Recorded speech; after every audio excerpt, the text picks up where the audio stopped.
All right.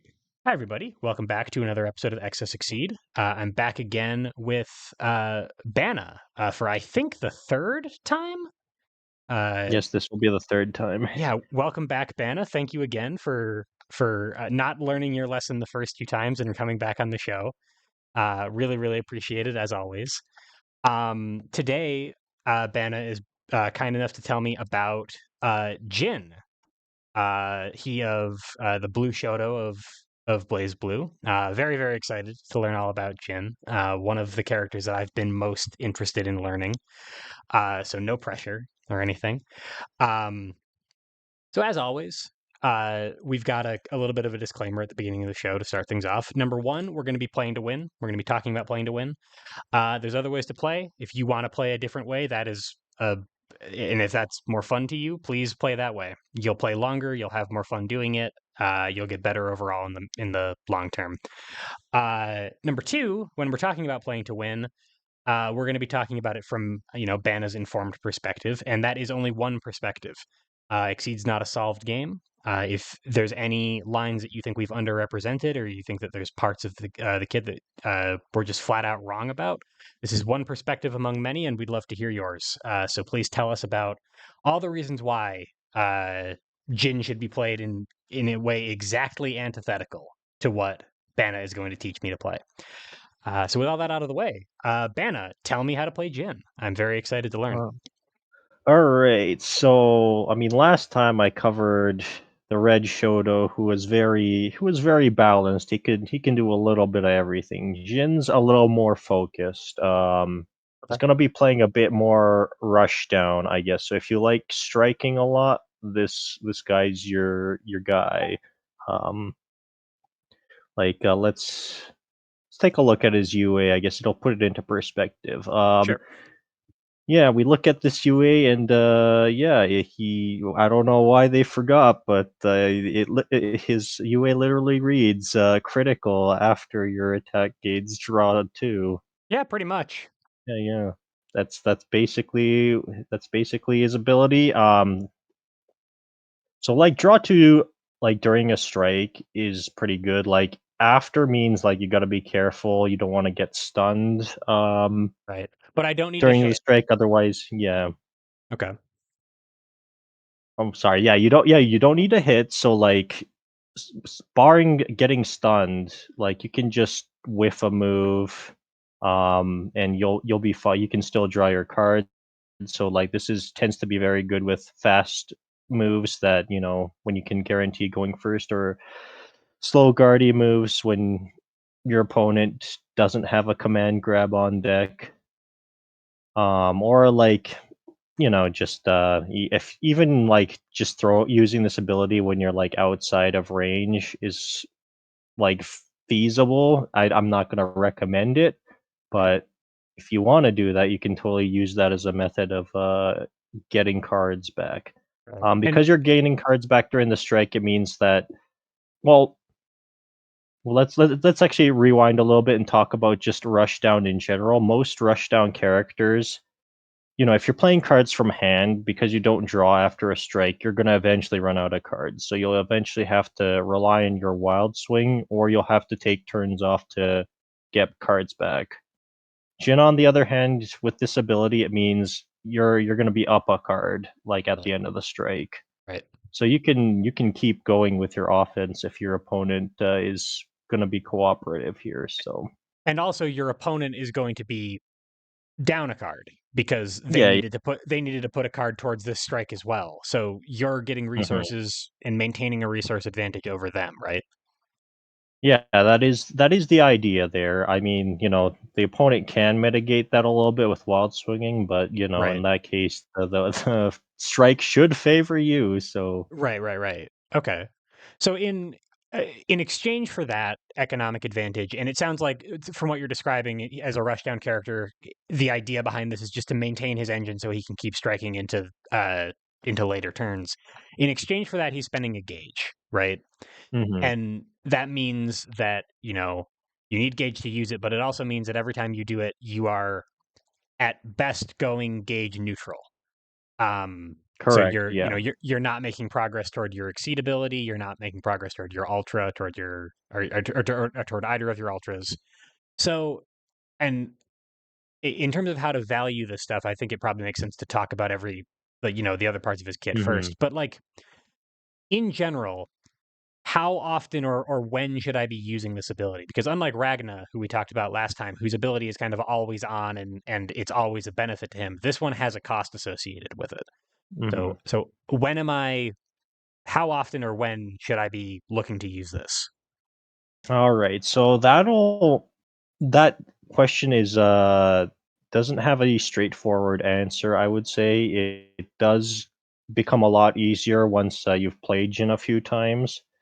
Like the when you want to be using the ability is basically like going to be dependent on like how big your hand size is, how or what the components of your hand is. You want to have like if you don't have good cards, well, good cards is not the term I want to use, but if you don't have the cards you need for the situation, perhaps, yeah, you might want to use the UA so you can dig into your deck.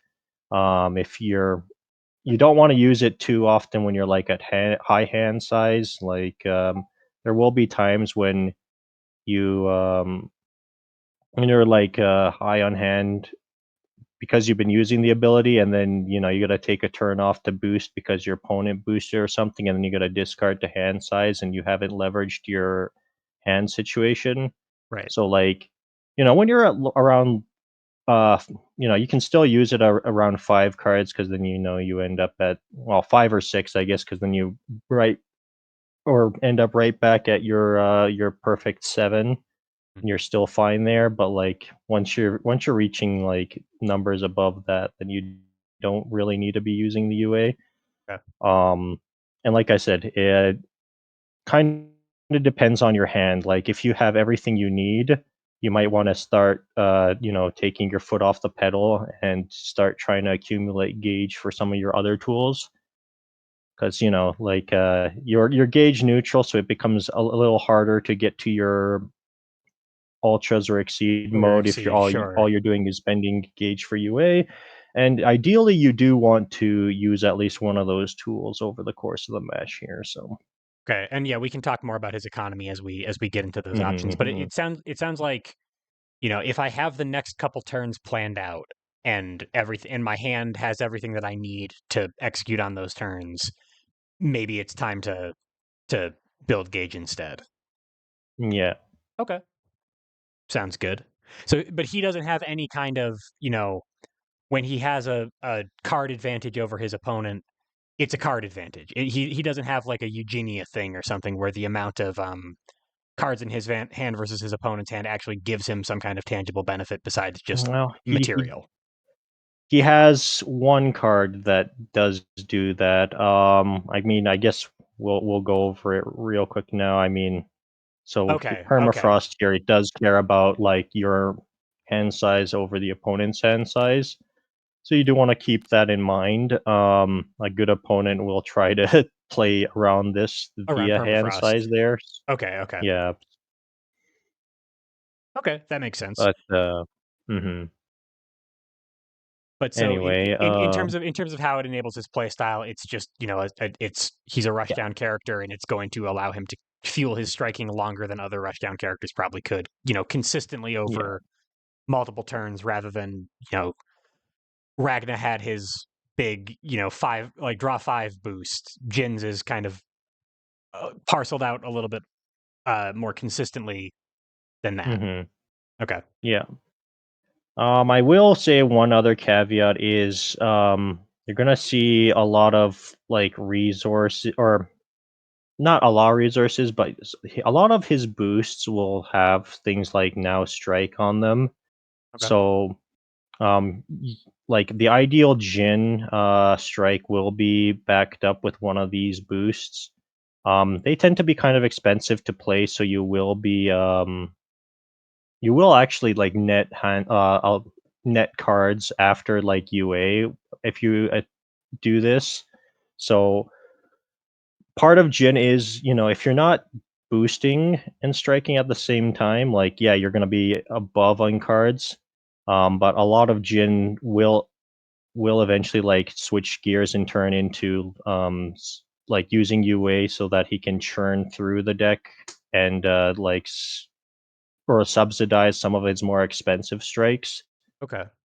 So like there's gonna be turns where you really need the UA to like keep your hand full because you're gonna be spending like a lot of cards for one major strike. Okay. But we'll get to that when we Yeah, I when guess we once we reach those cards, talk yeah. about the cards. But Mhm. when he uses those, for preemptive strike, for example, now strike, Yeah. this isn't an action, his character ability. So he can do that in addition to a boost that causes him a strike, Yes, correct? you can do it in addition to that. Yep. Okay, great.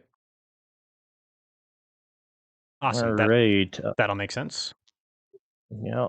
I feel like I was on intros a little longer with other characters, but Well, I mean, I don't know. I feel like I covered the most part. one of them was Hazama, who has a Hmm. much more complicated character ability to talk about, so that makes sense. Yeah. Yeah, I think that I get what you're saying, so I think we're good to move on. Perfect. All right. Well, in that case, we might as well start taking a look at his kit. It'll start to things should start to like make sense once we get a more macro picture of that there. Sure. So I guess might as well just start from left to right. You got it. Might as well start with violent ice here. So here's Jin's DP. Um, it's a 1 to 2, 2/7, and I mean it's four. It's a 4/7 essentially on your turn, but only 2 on the opponent's turn, Right. which means it's in terms of like I guess power wise, it's a bit on the lower side. Um, I mean it's still a DP though. We're gonna see over the course of going over the strikes. Jin's best range is gonna be 2, so like right here for the most part. Um, just because he can mix the opponent up from this range, and like all his specials hit from here. Um, another, but like the caveat of a mix up is if you're mixing people up, you're also potentially giving them a chance to mix you up, or they can just cross out. So just having a DP is a good deterrent for that. Right. And just because it's So low power doesn't mean it's not going to stop cross. yeah, yeah. So on defense, when you want to be, generally an above curve shape has a lot of utility on defense, and the low power doesn't stop it from doing that part of the job. Hmm. But It's a little. on offense, I mean, though, on offense, it's like I mean, it hits 4. I mean, like the thing about the shape is it doesn't really hit any of the major break points. Like on defense, it's at 2. So if the opponent exes you, like oh well, unfortunately, this isn't really gonna yeah, stop it. you can't do much of anything. If yeah, if the opponent plays their spike or just plays defend and for their turn and you initiate with this, you're not gonna break through that. So it's got its faults, but all DPs do. The Right. whole point is we're just gonna use this when to check the opponent or to deter the opponent. Right. And so long as you Just use it having that it way, is you're gonna be fine. yeah, just having it is important, right? Like having it, Yeah, holding it over your opponent to keep them from just freely crossing out at 2, so that you can keep your mix up alive. exactly.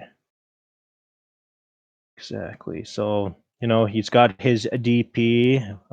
You know what? We might as well actually go over the Shoto shapes first. So I'm gonna actually go Sure. against what I was saying regarding his or going left to right. So we might as well go with the Shoto's move don't move mix up. Jin also has this. All the Shotos in season 5 have this, but yeah, we'll start with the don't move side. We have Ice Blade here. Um, just your standard mid speed projectile 2 to 5, 4 3 5.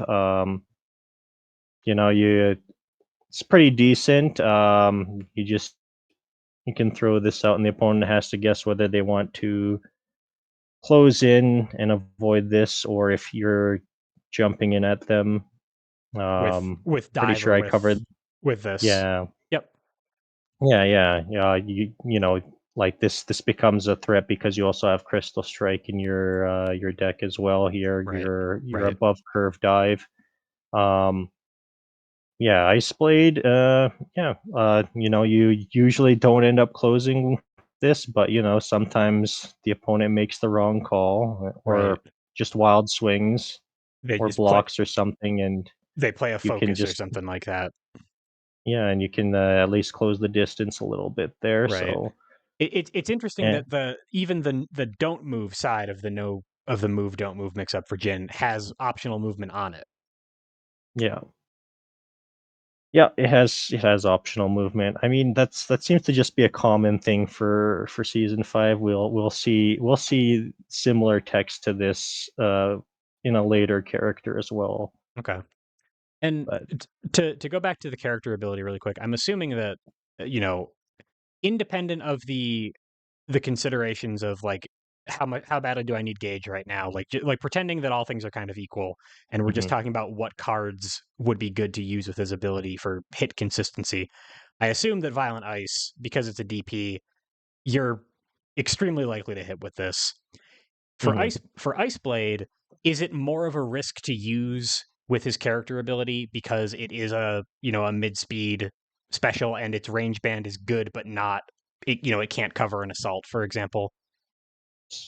Depends on what you're covering, right? So it does have 5 guard, Right. which means yeah, Oh, you it's know, an your after. It's an opponent after. Right. yeah, it's an after for Jin. So like because this has 5 guard, like if I usually like I'm not using spending my UA for this card, just usually I want to like because like worst case scenario, I've spent a gauge for 2 cards, but you know, I would say a gauge is like basically the equivalent of 2 cards for like resources. You usually want to be able to leverage a bit more than that during your strikes.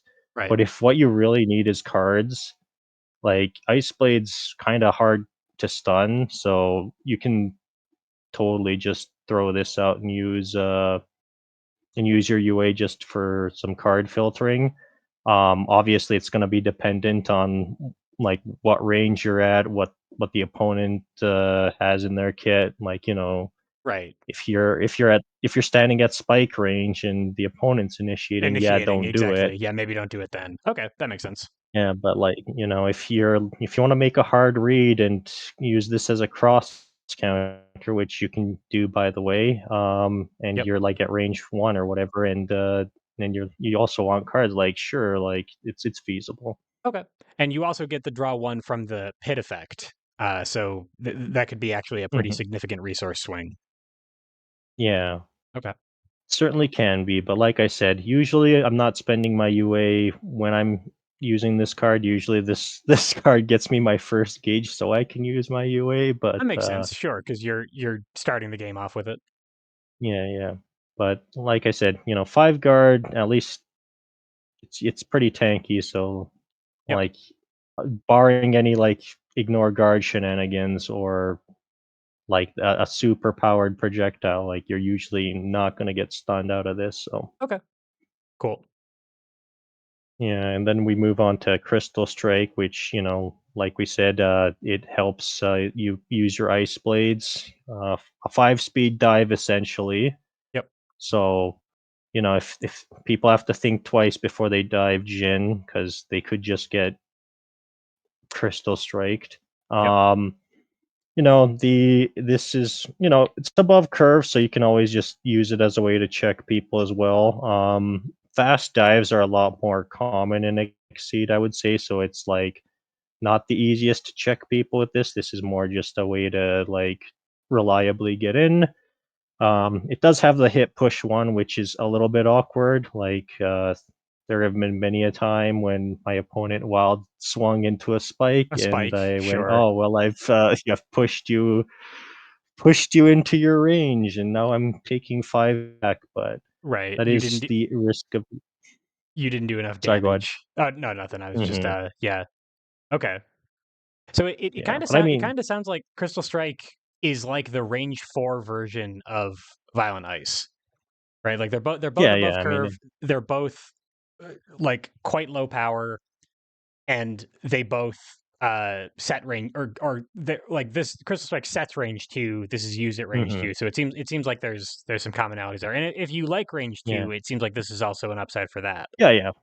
Like I said the push one's a little awkward, but it does set you up for your favorite range. So like that's still a positive there. Right. Okay. Um, yeah, no, like you'll be happy for push one. You'll be sad about push one. You take the good with the bad. It's what Right. it is. Right. But yeah, so he's got that there. So these are good for opening, and they get him into his range two, where he can start playing his other range two options. Okay. We'll cover those as well. We got his mid speeds. I guess we'll go over permafrost first. I already mentioned this a little bit before. You usually want to play this when you have a larger hand size than the opponent. Mhm. Well, I say usually, but usually you'll never play this without that unless, you're really desperate. Just because, like, this thing reads 1 to 2, 7, 4 Yeah. like, if you have a higher hand size. That's a really good stat line. Yeah. Seven Um, beating sweep at range two. Um. Or range one for that matter. yeah. Put any more power on it, you're beating focus as well. Yeah. I mean, like, even if you're trading with focus, like, they're still taking 5 from that. Sure, the trade's, like, kind of even, like, you're still taking 4 to their 5, but I mean, Right. not a lot of things, like, do more damage to focus like that, right? That's true. Yeah. Um, yeah, like, no, just the fact that Jin has basically a 7 power move in his kit is really good. Like, 7's a it's a dangerous stat. Yeah. You That's eat one all, of all on these and its you're not own. prepared for it, it's devastating. Yeah. So same question that I asked, kind of erroneously about Ice Blade because I forgot it was an after. Mhm. This loses all the time to faster things. Should I be worried Yeah. about using my character ability with this? So, that's gonna depend. You can like, one of the things you can do, I don't recommend it per se, but I've done it, is, you play this and you use your crit and you're telegraphing that you're playing a fast move or a slow move that reliably is going to get you the card draw, Right. and you're gonna mask the fact that you're playing a mid speed.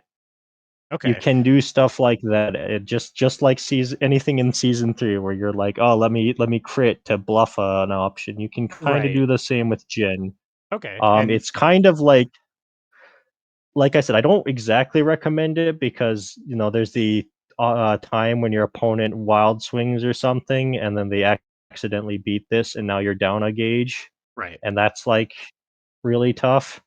But I mean, if you're in a situation where you think you can take that risk, you can totally do that. Right. But at the very least, the Jin player has to know that if they are spending gauge on their character ability for every single strike and then they get to permafrost and they're like, ooh, maybe not this one. That's going to telegraph that it's permafrost. Like Yeah, that too. if you're totally unwilling to spend on this card, it is more obvious that you're unconfident that the strike is going to land. Or the strike is Mhm. not going to be stunned, rather. Mhm. Yeah, like there is that aspect to it. I mean, so you can when you don't want to be too concerned about like your well, I mean, a good opponent will like catch on to the fact that you will only use your UA in certain spots. Right. But like you can also just try to like you don't always have to use the UA on your turn. You can use it on the opponent's turn too, right? I Oh, forgot to mention that. yeah.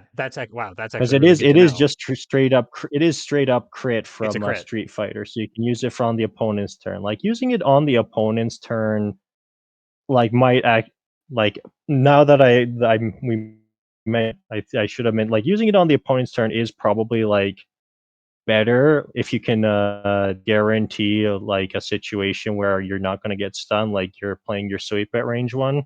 Right. That way you're refilling on their turn and you have more resources uh to use on when it's like turn passes to you. Right. And then if you like don't strike with the crit too often on your turn, then like there's less things for the opponent to read in terms of To like catch on to. tendencies there. Yeah, yeah, yeah. That makes Yeah. sense.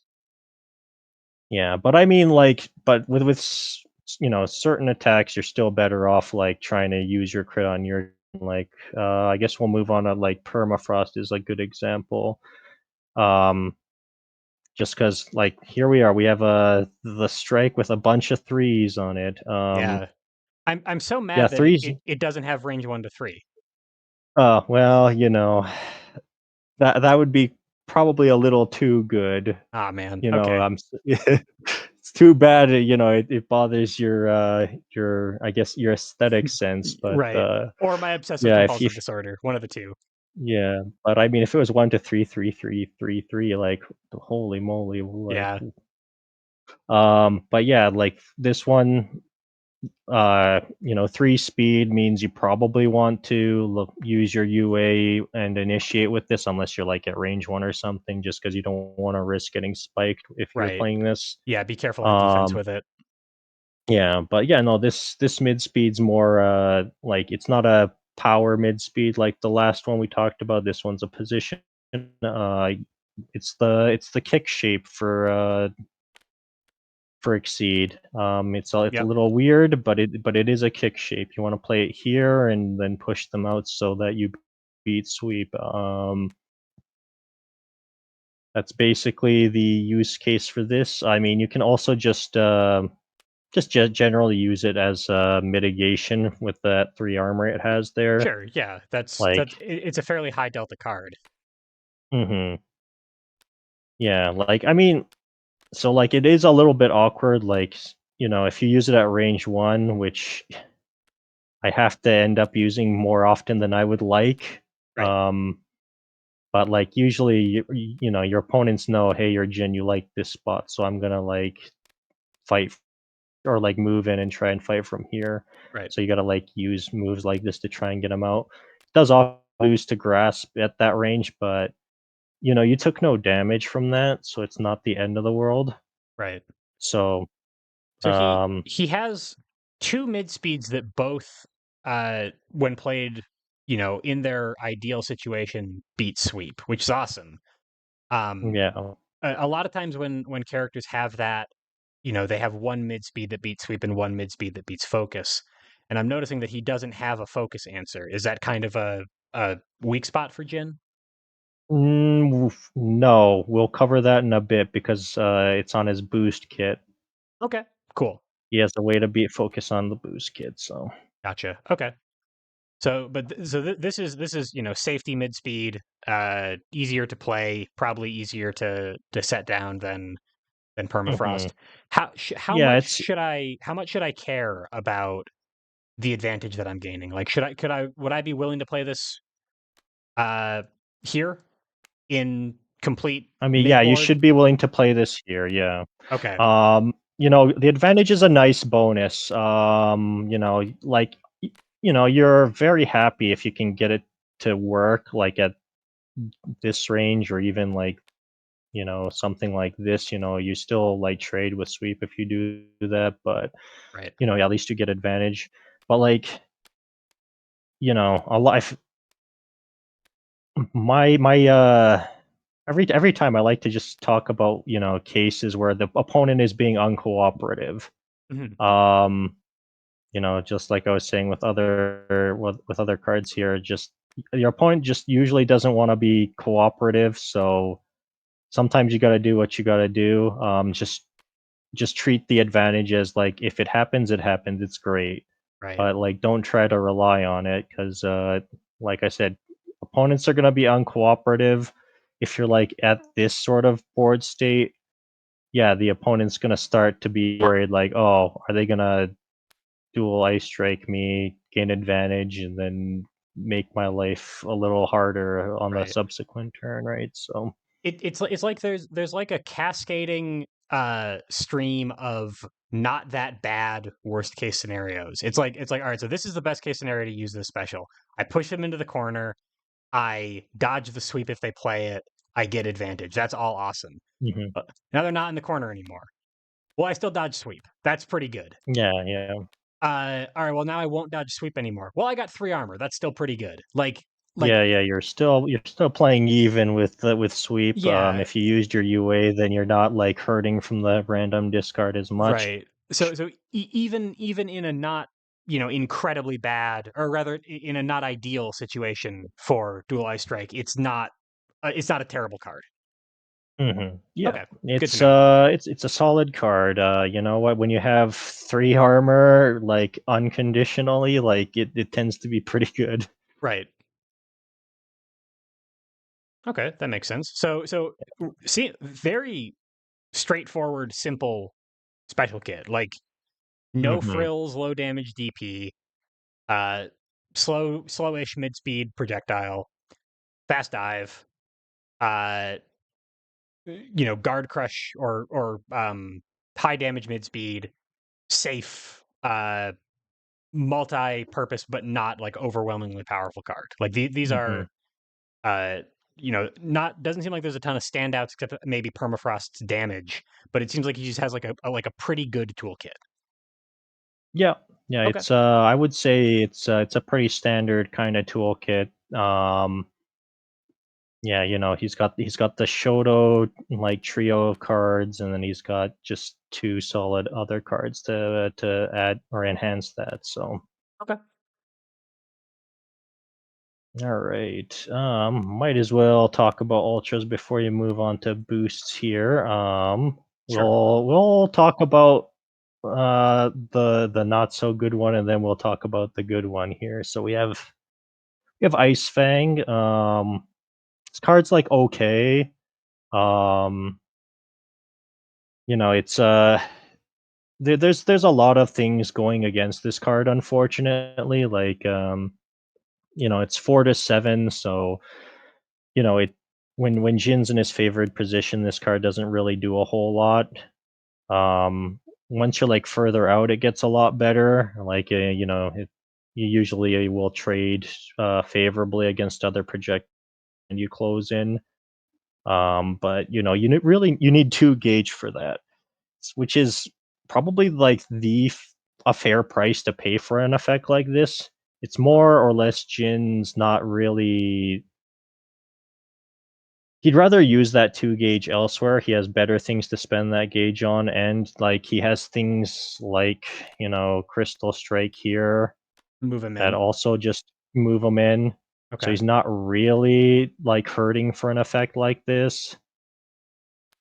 Like this might be safer if like yeah you're playing against someone with like a really fast projectile that can beat Crystal Strike, but Right. there's in that case you can do it cheaper by like giving this guard or something and then playing it or. Right. And like I can find some places where this is, Hmm. perfectly usable if, somebody reads cross on you and makes you back up, or you're playing like a Hmm. dedicated zoner. But Yeah, so like, how do I put this? It's like it doesn't feel like it's part of Jin's game plan, but that if is very much the case with this card. yeah, You hit the nail on the head there. but if your opponent isn't letting you play your game plan, they might be doing it by putting you in a position where you can use this card Hmm. kind of as like a backup plan. Yeah. Does that sound Yeah, accurate? yeah. Yeah, Okay, yeah, that's about accurate. Like, it's not that this card's completely useless. I have definitely played it on occasions. right, Um, but like, you're never happy to play it. right. It's more of a necessity. And if everything is going perfectly for you and you're playing the game of your life with Jin, odds are you're never really going to be in a position where this is going to be super valuable. Yeah, yeah, yeah. Like this is 2 force more often than not. So. Okay, cool. And then so you've got like flexible positioning afterward, or rather on Hmm. hit rather, which is relevant. What Yeah, about yeah, it is relevant. the exceed effect? If you're in Exceed mode, +1 power, +1 armor. All right, so because uh, his exceed costs 4, Yep. and Jin has a UA that you'll naturally probably want to use like at least once or twice before you even exceed, just so that you can like find the cards you need. Right. Um, it's really unlike a character like Ragna who can exceed and use his ultra and get like take advantage of like these when you're in exceed mode bonuses. Jin's not the type to really do that. Okay. Um, yeah, I've never done it, and once again, because this isn't really on like It's not part of this his game this isn't plan. a card. Yeah, it's not part of his game plan. If you're exceeding, usually like you are like playing the Jin game, which means you're not playing this. Okay. So like it really has a bunch of text on it that just conflicts with what Jin That wants that to doesn't do. matter. It's like Yeah. maybe the one thing that I can think of is like frequently the counterplay to an overdrive going off is your opponent just immediately starts trying to zone you out. So like Yeah. I'm So there I see I so Jin is Jin is starting to do his crazy Jin things on Exceed side. It's time for me to go. All right, well you've just activated my trap card and I have this. But in order to do that, you need 6 gauge. yeah, you need 6 gauge. Also, Okay. like we'll get to that pattern once we get to Jin's Exceed. Jin's Exceed is a little more resilient to the guy who goes, I'm just running away. Okay. Um so like even if like hey you expect the opponent to like start running away and try to avoid Jin, like this still isn't something that It's he still not the best play. I mean, like maybe depending on the matchup, like if you have a character like Lily or someone who just generates resources by going walking backwards for some reason, then yeah, Right. you might want this when you exceed. But Right. Lily is an exception, not the rule. Like usually people spend resources when they walk backwards, so you don't need Right. to spend extra to chase them down. And when we talk about a good ultra, we don't usually spend this much time thinking of good reasons to use it, right? Yeah, yeah, For example, we're about to get to it, but like yeah. We'll get to Moonsong. I don't think we need much to explain why a let me check the stats here. Above curve 6 damage gain advantage for 3 gauge is pretty good.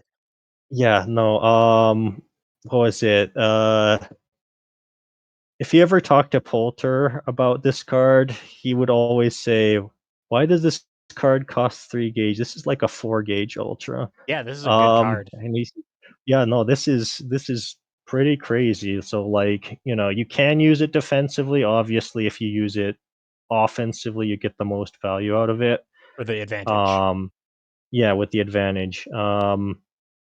My favorite sequence for Moonsong is, you eventually get the 6 gauge and you do back-to-back Moon songs, and the opponent is tends to be in a very bad spot after something like that. Right. 6 gauge is a little rough to get to, so like don't expect that to happen all the time, but it's possible. Jin can absolutely do it. Okay. But because of his character ability, you might be having to plan for that Yeah. eventuality for quite a long time before you can set up back-to-back Mhm. moon Yeah, songs. yeah. So that's just me having fun with this. Yeah, like the more realistic thing you want to be doing with Jin is, you use your UA a bit, and then you're going like once you get to like maybe your two, you've got 2 gauge because you traded on or won a strike during the opponent's turn, so now you were up a gauge and you took a turn off using UA, so you're like at 2 gauge. Now you got to think to yourself, okay, what am I going to do with that gauge? One of the one of the answers to that question is, well, I might want to play Moonsong, Yeah. just because it does a lot. It does good damage. Like it keeps your offense going. Like, man, this is a good card. Yeah. So and it isn't like it also seems like kind of you put almost any sort of power or speed boost on it and really power boost, I guess. And it Yeah, gets you usually want to add power to this. Like you usually, I mean, obviously, if you're really scared of the DP, then yeah, maybe add speed. But right. it's already on curve, above curve at this range. Like usually, you don't have to do that. It, okay. And any sort of power on an above curve card, especially one that already does 6, is going to hit some pretty important breakpoints. Mhm. Cool. Yeah. Okay.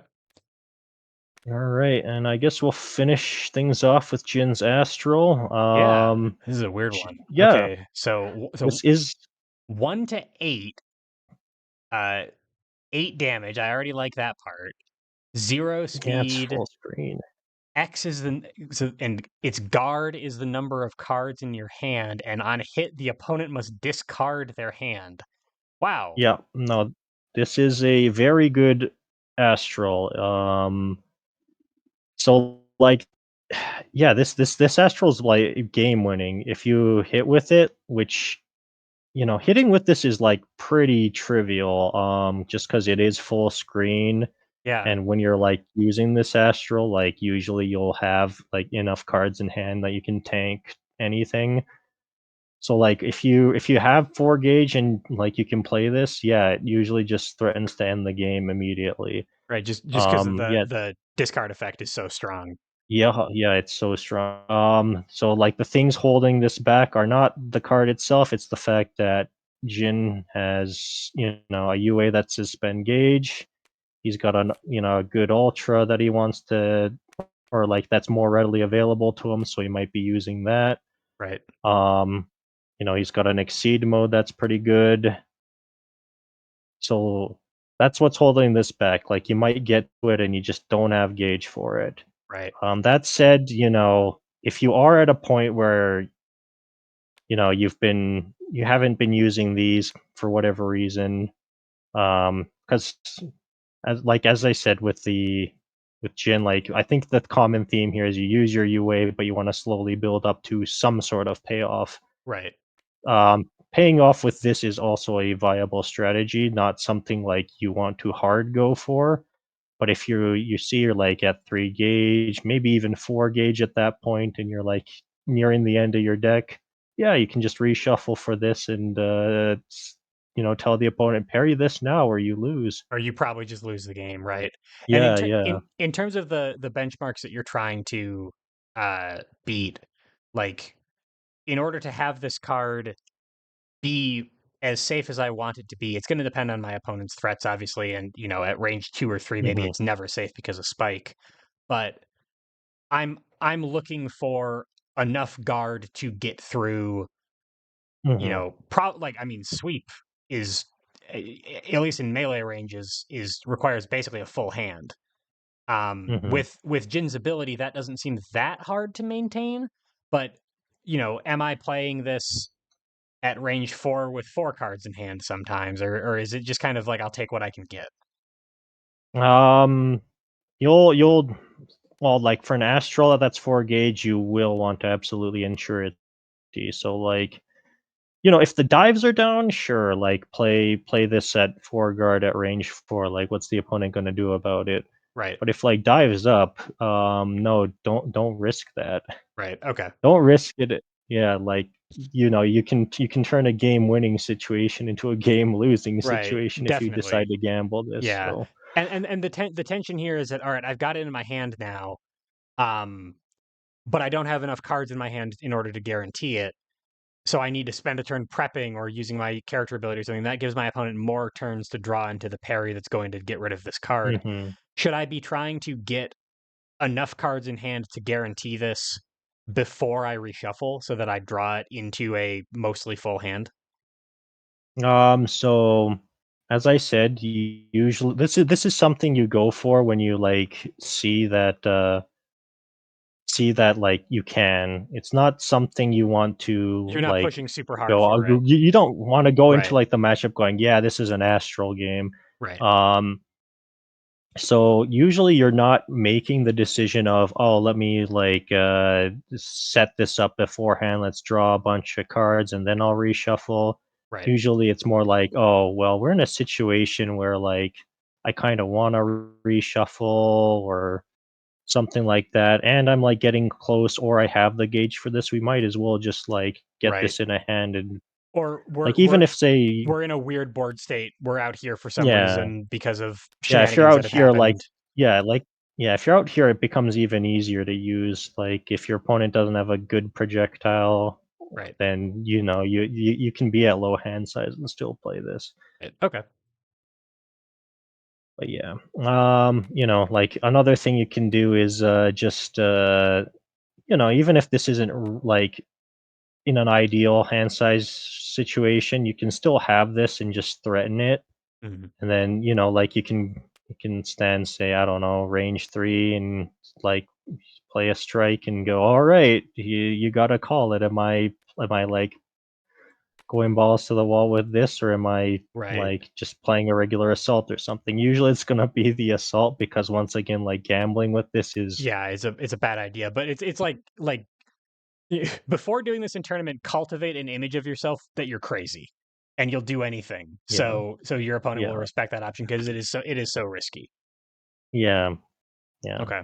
So yeah, like it is risky for you, but I mean the fear of getting hit by this could just have your opponent make some bad calls there. Right. Or like even if you're not in a good situation, you can't, like, let's say this Ryu doesn't have his Hadokens, you could just threaten to cross out and play this. Right. And then now your opponent really has to like come up with a game plan for that. Right. So it's like it's not just, oh, let's try and like make the stats big on this card. There are other ways to try and To use guarantee this. it. Yeah. And Hmm. is there any extra considerations that we should give for matchups with Under Night characters because they don't have access to parry? So you might have a little bit more time to set this up. Does this card sort of rise in value in those matchups? It will most certainly rise in value against Under Night. So like this card doesn't, like, it's really good, but you don't see it played often because of parry. Right. Like, like I said, well, the first primary reason is usually Jin will be spending uh his gauge on something he has like access to More more consistent readily. access to. Yeah. Yeah. So like usually he like once he gets to this, it might be like, oh well, you know, I'm at 2 gauge, or like this was when I reshuffled, like I played this the turn before, so now I can't really play this. Right. Um, the second like reason for this doesn't see play is, once again, like I said, parry. Like as soon as you get this in your hand, it's basically a please parry this now button. Yeah. Like there are too many times when I've seen, I as myself, the Jin player, were playing against, or someone playing Jin, or I'm playing against Jin, like Astral comes online, just immediately parried, and it's like, oh well, easy R- come, easy go, I guess. Right. Definitely. So even into Under Night, it's not something that I should be gunning for as plan A just because the gauge situation is still a limiting factor, even though they don't have Yeah, parry. It might be more practical, but it's still not like my most consistent option. yeah, I would say that. I Okay. mean, like, I haven't labbed all the Under Night matchups. There could be a matchup where it's just you gotta go for the Astral. Like, I Right. don't know, maybe I don't know the matchup. Maybe, I don't know, versus Fona, maybe she keeps Jin out forever, and Yeah. he has to do something like Yeah. this, But but somebody out there who can't deal with it, some character out there who can't deal with this card so badly that it honestly so badly that it would obviate Moonsong is tough to find because Moonsong is yeah, already so yeah. good. Yeah, like I said, there might be a case for it, but I Right. have my doubts. Yeah, no, that's completely fair. So it can live somewhere between like cool Mimi trick play and Plan A, Mhm, and it can still just mhm. be a good Astral. Yeah, Okay. yeah. Like I said, so like, yeah, compared to, say, someone like Ragna, like I would say it's a little less like it. Ragna's Astral is less powerful, but a little more consistent, just because it just his ability to pay for it's like better, and it like he appreciates it. Right. Jin, he's got a way to play the resource game, so like he doesn't have to rely on this, and he doesn't get to pay for it as often, so it's a little less valued, even though it's a stronger Astral in general. So Right. Okay. That makes sense.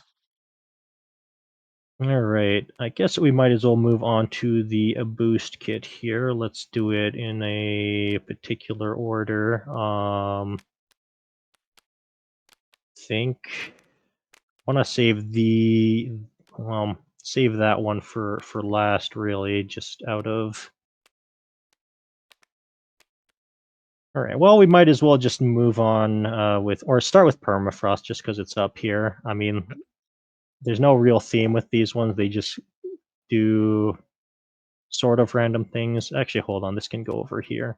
Um, so we have cool under pressure, +4 guard, draw. Draw two. It's an all right boost. 4 guard. Pairs well with something like this, or just Or if your opponent the is. other copy of Permafrost, maybe. Yeah, the other copy of permafrost is also like an all right one. Right. I mean, like obviously, like, yeah, it'll make permafrost more consistent.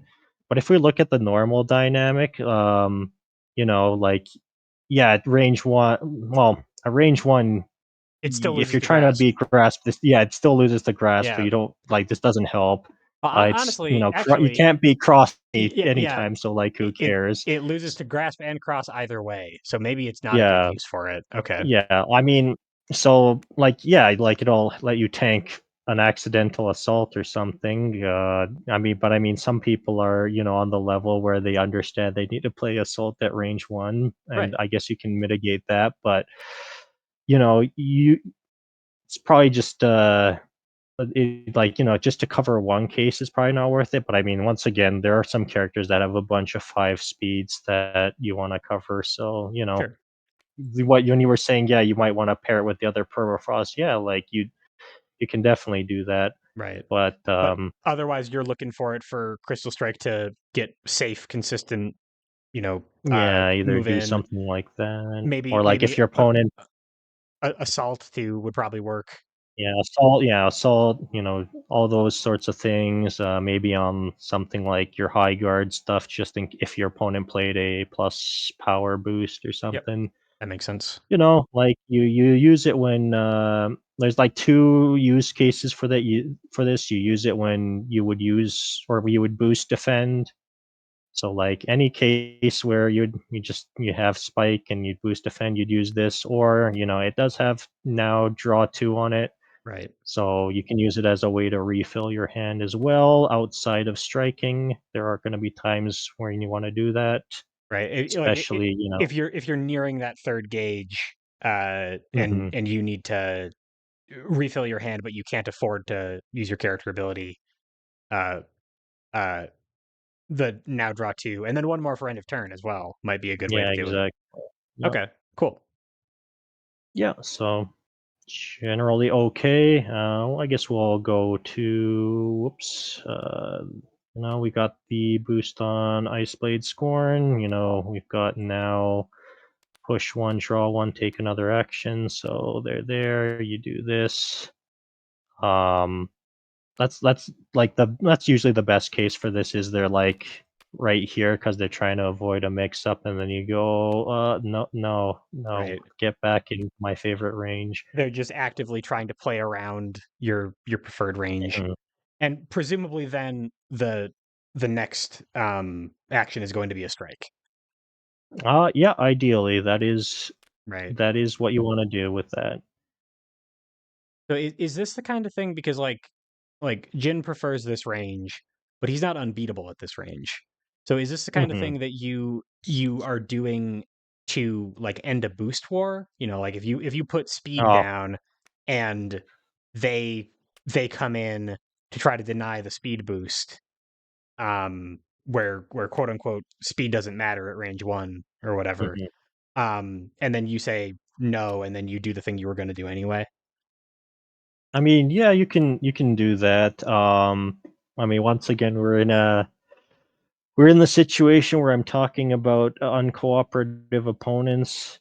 Right. Like, if the opponent knows Jin's tricks, like, and you have speed up, like, They're not going to they go to range should one be anyway. well, they should like depending on what they have, like, if they're going to range like, they might have no choice but to go to range 1 and hope you don't have this, in which case you're feeling happy, Right. but, like, sometimes, a savvy opponent will go, "Okay, well, if you're boosting speed, let's actually back up instead," Okay. and then it forces Jin, because like, yeah, sure, like, I can get back in with this, but like, wow, you got a really fast crystal strike at a playing Right. speed as opposed to like trying to threaten a really big damage Right. Right. permafrost with right. So like you can that's kind of how like you would deny value with Jin. Like yeah, if you have speed and they walk in here, like you're still like have the threat of permafrost or something. Well, Right. depending on hand size, right? Right. Okay. So So yeah, like I find as time has gone on, this boost has become less and less useful just because people understand, yeah, like, oh, boost war, move here, it's not as great against Jin. You're better off like moving back and forcing him to play a bit more suboptimally. So Right. Okay. but I mean, yeah, like it's still sometimes you'll have like a grappler matchup or like I said, situations where the opponent decides I want to be at range 1 and this is a good way to set it up. I mean, most people will still want to try and fight Jin at range 1 to like deny some of the other stuff. Anyway, it's just during a boost war, it's not optimal to step Right. into Jin's range 1. And this doesn't only work at range 1, but it's getting you to range 2 where you're at your Yeah. best that you're probably going to be Yeah, using well, this. Like, yeah. if I you mean, need like, to set them up further out, you yeah, probably if should. you yeah, like, if you're going, "Oh, I have Assault in hand, and I feel like my opponent has, like" my Ryu opponent has DP up, I can do that Right. and Sure. more Sure. safely Assault or something. Sure. Like, yeah, you can do this, at longer ranges, like, there is situations where you would do it. It just, like, exceed or when your kid is, like, focused on this, like pushing them out. Well, let's say they're here, pushing them out further and further has diminishing returns. Yeah. And Yeah, like, you're already at a range that you like. You stick to a range hmm that you like.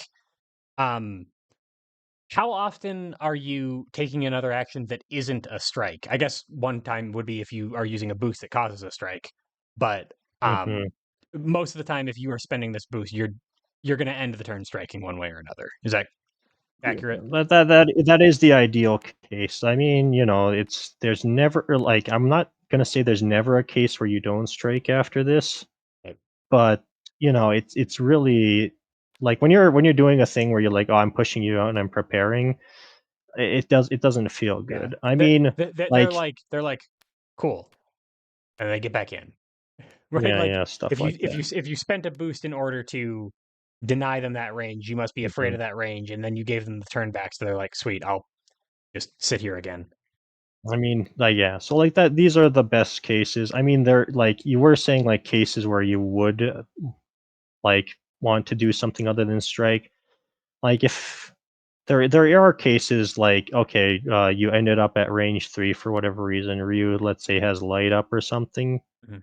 Okay, you can play this. Go, all right, Ryu, you're gonna have to take a turn before you can do your range 3 mix up with backup, and then maybe like yeah, I'll prepare here, and that way like you've improved your tempo situation Right. from an opponent that's threatening something like that.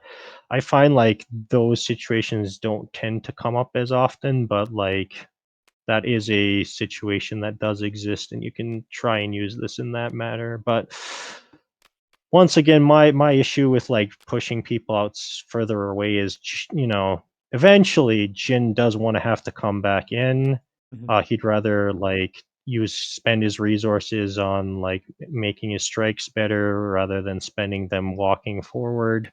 Right. So not Yeah, not not a real fan of really pushing them out. So that makes sense. And as you said, because people are finding different ways to deal with Jin stuff than staying at range 1. If they aren't doing that specific kind of counterplay, maybe this boost doesn't have that much mhm, utility. yeah. Okay. All right, I guess we'll move on to some of the more expensive things Jin can be playing. We have, what was it, Flying Ice Strike on this card. So Yep. this one is your like it's a way to guarantee a mix up. The opponent can't move. Um, you play that at this range usually. I mean, range 2 is also okay, but I mean, like usually 3 is a little more ideal just because the opponent can still play cross at this range. They won't escape, but they can still like threaten a trade here. Right. Sure. You usually want to, like, if you're spending like the equivalent of 2 force this card itself and the 1 cost, like you want to try and win clean. Right. Like you play this here. If your opponent can't deal with it, then Yeah. you go, all right, time to spike Time to you, spike. time Exactly. to, Yeah. yeah, because you know if your opponent can't move, they can't really threaten, or like they can't counter the spike Right. with like a salty die. Outside of specific special options that like do more than 4 damage at range 3. Yeah, those tend to be kind of few and far between, Yeah. though. Without moving, especially. Yeah. Right. Okay. Um, and if I don't actually play the attack, if I make them not move at the end of your next turn, add this to your gauge. So if Mhm. you know, at the very least, it's like a delayed key charge, and Yeah. I get to choose. They pass the turn back to me. They haven't moved yet. They haven't teched it. I get to choose whether I want to strike Mhm. with it or not. I, in terms of how I'm valuing whether I want to just pay out with a spike or something like it, or just get gauge. Is it just totally situational, or what I generally I mean, prefer? it's generally better to pay it out, Because I'm going to get just the gauge because. anyway from the attack. Yeah, you'll get gauge from the attack anyway. Like, yeah, sure, you'll be, down a card because you struck, Right. as opposed to being like, neutral. Right. But we're gonna see in a second, like Jin doesn't have, like, I mean, we saw stats on this, but it's like one of the stats that doesn't really improve things. It's guard. Right. Jin doesn't have a whole lot of stats, so like creating situations where you can win a strike, you usually want to be able to pay those out instead of like just, Prepping or something. yeah. Yeah. Okay. That makes sense. Yeah. So I should have been asking this all along, but now that we've got to this card in Mhm, particular, so Ice Blade has a pretty specific use case, and you mhm. mentioned that Scorn is not a super valuable boost, so this is probably mostly an attack. Permafrost is a really threatening card, and again, Cool Under Pressure does not feel like an extremely valuable boost, except maybe you need a hand reload or something, and there's times when you'd use it. This one though, this is a consistent card shape that I'm probably fine to use all the time, and Flying Ice Strike seems like a good boost. In the games that you play, how often are we, how often does it fall one way or another? Is it totally matchup dependent? Um, it's gonna be, like, dependent on what the opponent's doing. I've been finding I've been using the strike more often, but that's not because I think the strike's better, it's more just the opponent's being uncooperative and they're trying to, like, avoid situations where the boost is, like, Is really strong, gonna, like, yeah. right? But, So, like, yeah, no, but I would like, if I were in a situation where I could just mash the boost, I would. right, and Flying Ice Strike is so strong, it sounds like that it requires counterplay. Like notably, we did not talk about your opponent denying you the ability to play Cool Under Pressure.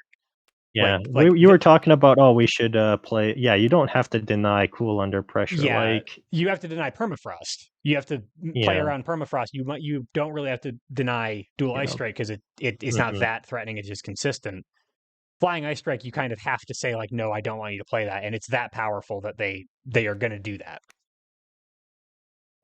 So yeah, well, once again, it's matchup dependent on, like, how powerful it is, but yeah, it is a powerful option and that the Okay, opponent does have to watch out for. okay, I mean, sometimes, like, people will just go, all right, I'm not going to play around flying ray strike. If you're going to like spend resources to win a mix up with flying ice strike, I'll take it. I'll just try to win the next strike or something. So the power of this, like, it's not, I you make it sound like, oh yeah, this is like this is a game determinative thing. It's not Right. that It's not high, that good. but it's not that good, but Right. it's good. So Okay. Cool. we were talking about use cases with permafrost. You're saying, oh yeah, well usually like we want to use this as an attack rather than the boost. People want to deny permafrost, so and you can't just hold it forever. So like Someday this I might tend there's going to find this will just be a boost because you can't hit with permafrost because they're playing around it too well. yeah, like Right. there'll be a lot of cases like that, but that's not always going to happen. If you can Right. hit permafrost, please hit Just permafrost. just do It's it. great. Right. Yeah. So the kind of canonical example of what to play with Flying Ice Strike, it sounds like, is Spike. Are there other things that I should be considering trying to hit with, or is Spike kind of the big one? I mean, Spike's the best thing you can hit with because usually, to like back up Spike, you want to use something like Speed just to make it more consistent. Right. This option's like a non-speed way of doing that. Oh, it went flying around for a second. But like, yeah, like if you could, sometimes you do what you gotta do. Maybe you don't have the Spike in hand, so you will play, any other Permafrost attack again. that'll hit at that well, if you're at, like, range 2, sure. Right. Um, but, Yeah. But the big but, one like, you're not really getting the full value if you're, like, using Assault, like, right, right. Because you're not stuffing the counterattacks that they can still play. Like you're mhm, looking for a way to cleanly win combat, and Spike is the way to do it. mhm, Okay, that works for me. yeah. Alright, so that's that. We'll move on to yeah, actually we'll group these 3 together just because they all have, like, a similar theme, which is, Now Strike. Yeah, Um So yeah, we have Jin has overhead. You said, is there a way to beat focus? focus. This Right. is it. Yeah, Yep. you pair this with sweep, and now your opponent is afraid of either sweep or permafrost, right? So Yep. ignore armor. You know, it's what it is. You can threaten kills with that. It also has, add this to your gauge, so it's another way to go gauge positive, for a character as gauge hungry as Jin. Right. So just a relatively good boost all in general there. And I mean like overhead's like really good on like someone who has an ultra like Moonsong, right? Moonsong. So Sure. Yeah. Just if they have less than 6 health left, you just won the game. yeah, basically. Yeah. As we're talking about these now strike boosts, by the way, um, you know, like, are there any other boosts that these synergize particularly well with? Especially, I mean, if we're talking about Flying Ice Strike, like if we're looking for other cards to put it on, like the opponent cannot move, and also you're doing ignore armor with a strike. That seems very very tough to deal with. Is that just too many resources to devote to one strike? Um, so the reason why I group these together is because, like, when you're doing a now strike boost, you're spending 2 cards, right? Yes. Um, so like I think I would say like these are some of Jin's most powerful tools. These ones they are now strike boosts that also cost 1. Yes. Um, so the tension with Jin here is, you're like in the early game, maybe you're like drawing cards and you're just feeling great. You're on top of the world because you're gonna have like a million cards in hand. You're gonna be out resourcing your opponent. You're laughing your way to the bank. Once you get to like mid game and you really want to like start taking advantage of stuff, and that that those savings you accrued is time to like invest them in stuff, and Right. the things Jin invests in kind of start to become expensive. So you have to like yeah like you're saying, oh, do I want to spend like Two more cards on two this strike yeah in like order this to and then yeah. this? and then strike, and Um, then spend a gauge to, yeah, that's a lot of resources that I'm dumping on yeah, one yeah, strike. like you so like with Jin you want to balance like once you get to like mid game it's about balancing how much am I going to spend cuz like yeah, I can draw two cards back, but if you're playing something like actually if like these it's like the equivalent of spending 3, right? Right. So like eventually you're going to start going down in hand size a little. Okay. Um so like overspending on one strike is gonna be a good way to you lose yourself the game. Okay. We were talking about like this is I know you're using this as an example just because it came to mind. Like obviously, Right. Right. Exactly. because we said this is the canonical spike thing, you probably don't want to put overhead on it. Right. If we're talking about let's try this one. This one says like +1 power on it. So maybe you're thinking, oh, let's add power to the strike and just pay out a little further. I mean, it's all gonna be like dependent. Like you gotta thread the needle of like, okay, I can spend a lot on this strike. Right.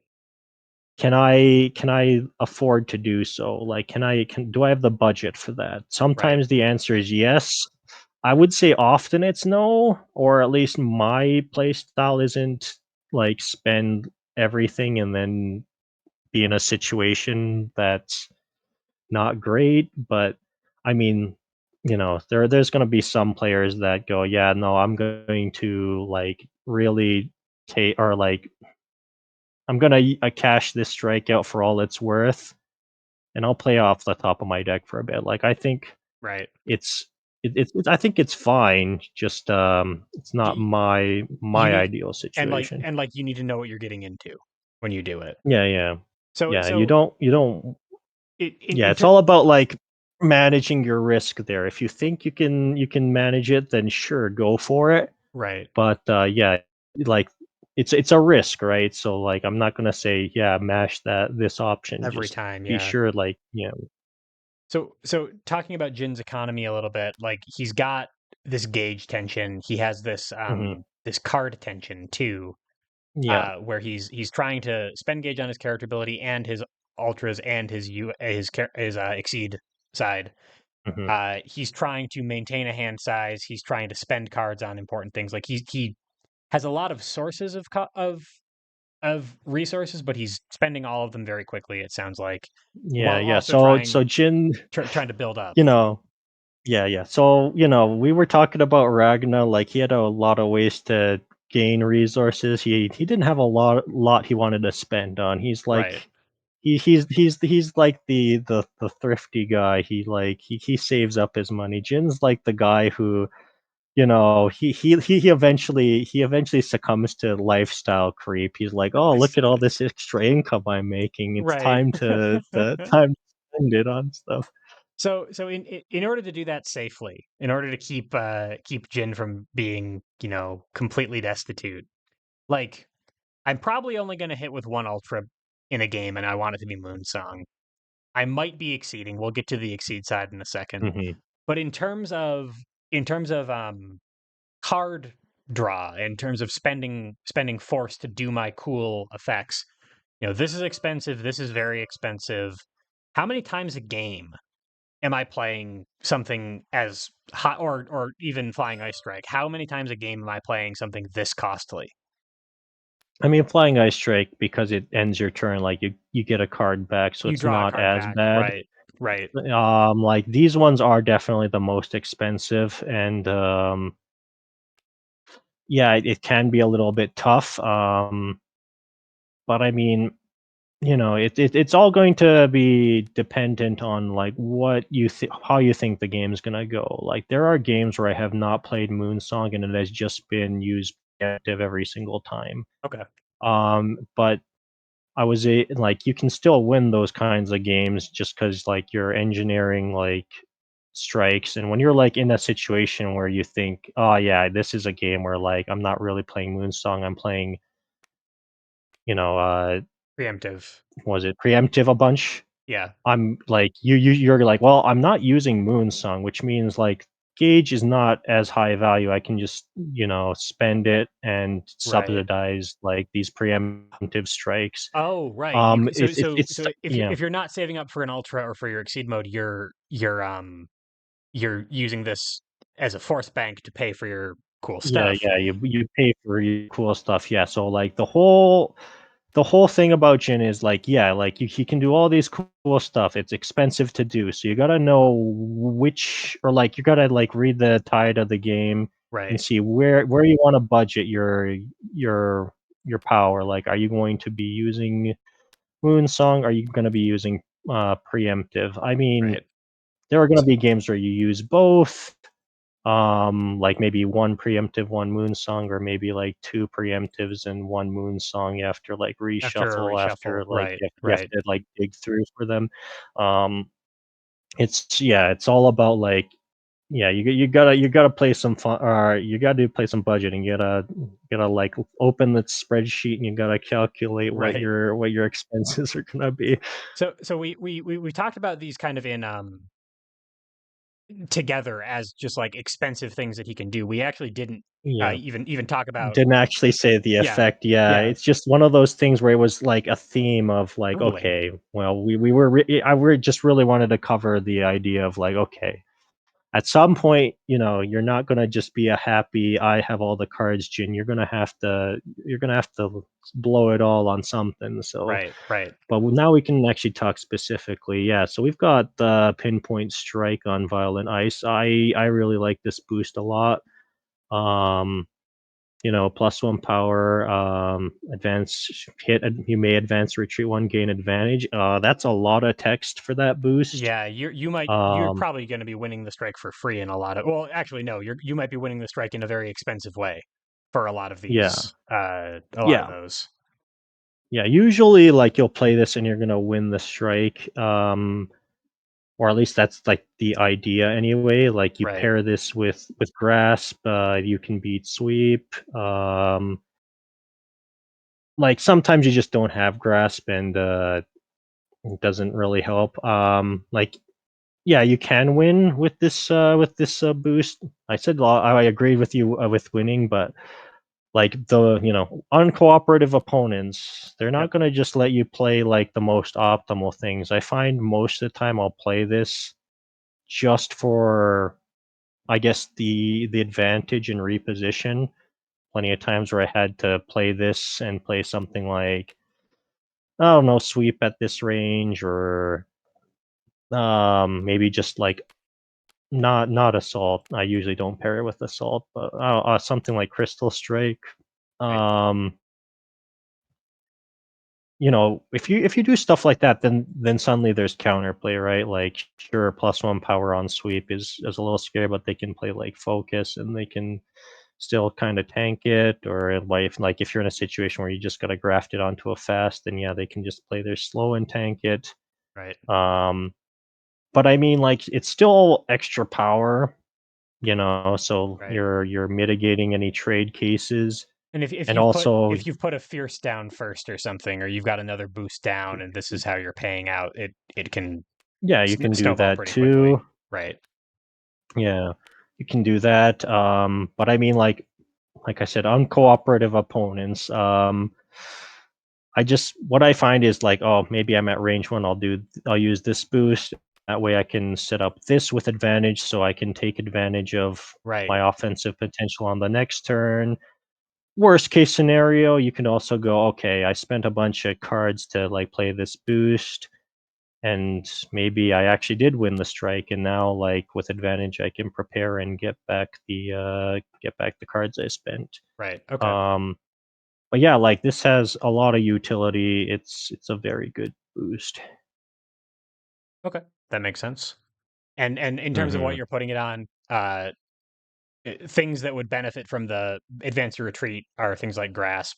Um, Yeah, so like think that's the highest value thing. right. But like again, like sometimes you're not finding those things, and for Jin, like I find rather than wait for like say a grasp to pop up that doesn't seem to be like that refuses to be on top of your deck, Right. you're better off like spending this and trying to keep tempo. So, don't tunnel vision into, yes, I'm gonna beat sweep with this With grasp, card yeah. with my grasp. Yeah. So other options you're talking about, hang on. No, probably well actually, I mean dual ice strike could work. Yeah, you Um can use dual eye strike, like it improves your odds at range 1 for yeah, sure, like right? So even at range 2, I mean, like so if you're worried about beating sweep, you're already beating it at range 2, but at range 1 you could yeah, yeah, beat it yeah, there yeah, too. yeah. Okay. You can beat that with, or you can use this at with, you can pair these and beat sweep at range 1. You can, Right. Use it on your own sweep I to mean stun I their mean, sweep if it out. turns out like, "Oh, whoops, maybe they played the wrong attack because they were expecting," or like they didn't play sweep, and so, Yeah. like, I don't know, maybe they played assault, and go, "Okay, well, they played assault and I pushed them out. I don't have to beat sweep. I can go back to range 2." Right. Oh, Like, right, yeah, because because ideally you want to actually, maintain range 2, and if you're pushing somebody out, Mhm. you don't get that. Okay. Yeah, yeah. So, like, because, like, yeah, it's like it's a hit. You can, and you get to see what you're playing against. Like, ideally, when you're playing this, usually you're playing this with attack you can reasonably be sure is gonna hit. You don't Right. wanna just gamble with it because it's expensive. And But yeah, powerful, like, yeah, if your you opponent, get a you lot. play, let's say, yeah, let's say you're representing this set and your opponent is savvy and goes, "Well, I'm not gonna play my sweep, that's high value," then you can just use that information and the option select with the move to go wherever you need to, so, Right. Okay. Yeah, that makes sense. yeah. And then Uh Then we have preemptive. preemptive, preemptive probably doesn't need, like, any Yeah. introduction. It's +2 speed strike. Anyone Who knows who knows the guile? power of light should, yeah, yeah, who knows Guile knows the power of this, like, Yeah. this Jin's n well, so Jin is not, that doesn't make use of preemptive as much as Guile does, just 'cause, I don't know if you've done the Yeah. Guile guide, I but have, and if you've guile seen guile Guile's, is Mr. Midspeed. yeah, he's Mr. Yeah. Mid-speed. I mean, Jin has some mid-speeds like that Right. one that, like, but, well, I wanna say this benefits, but this is expensive, right? So, like, if Yeah. you play this, like, often I want to do this, but then I go, "Well, alright, I'm gonna do this, and now I'm short on cards, and Right, my right, opponent right. has a bigger hand Or size." you're spending from gauge, and that's not particularly efficient, so And yeah, it's tough to make that happen, but if you can, this is like I the mean, obvious card to put it on. yeah, yeah. I mean, like, yeah, if your opponent's on low hand size and you go, all right, well, yeah, and like, if you need to spend from gauge for the force for this, then yeah, yeah, go ahead and do it. Right. Like, I mean, 7 damage is 7 damage. Whoops, Yeah. that's the wrong one. But other than that, the Um, play on preemptive strike is always something like, just, your dive or normal spike. mid speed, yeah, dive, Yeah, spike, yeah, like. But I mean, my point about Guile was he's Mr. Mid Speed, and like all his attacks had like 5 power on, like, all of them. totally, And yeah. then you have Jin here, it's like, okay, well, he's got some 3s, some 4s, so, like, yeah, he's usually pairing this with, with Spike or something, because Okay, that's, like, the best value he can really get out of it. okay. Yeah, I think the common theme here is, yeah, you want your spikes. Jin wants to play his spikes, back his stuff with Spike. That makes sense. And so in Yeah. terms of like on Guile, not to make too many comparisons to a guide that people might not have seen yet, but Mhm. on Guile, preemptive strike is in many ways like central to his kit. It's in some ways it's almost like his win condition or something. But like for one thing, he, as you mentioned, he doesn't have quite as many targets for it. But also, like, it's on Moonsong, and Moonsong's Yeah, amazing. So yeah. would I prefer to just be playing Moonsong as much as possible? And if preemptive strike like presents itself as an opportunity that, like, again, we're boost warring. I've got Fierce down. It's time to really, really make my opponent sad by preemptive striking and taking them out with it. So once again, like there's no easy answer.